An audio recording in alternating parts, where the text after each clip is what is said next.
তেল আছে শুধু সংসদে, বাংলাদেশে নাই। Alternate energy, save energy, green energy এখন দুনিয়ার উন্নত দেশগুলো প্র্যাকটিস করে। তারা লিকুইড এবং গ্যাসিয়াস এনার্জির যে রিসোর্স, এটা থেকে তারা বের হয়ে আসতেছে।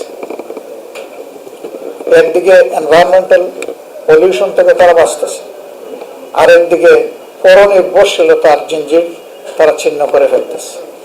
আমাদের দেশে হচ্ছে না, কেন হবে না? ওই এখানে ঘুরে ফিরে সিন্ডিকেশন, পলিটিক্যাল সিন্ডিকেশন, যতগুলা বড় সিন্ডিকেশন দেশে হয় আমাদের দেশে, সবগুলোর পিছনে রুলিং পার্টি যারা, তাদের হাত থাকে।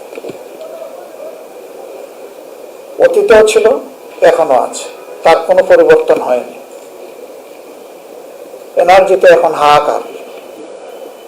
তেল আছে শুধু সংসদে, বাংলাদেশে নাই।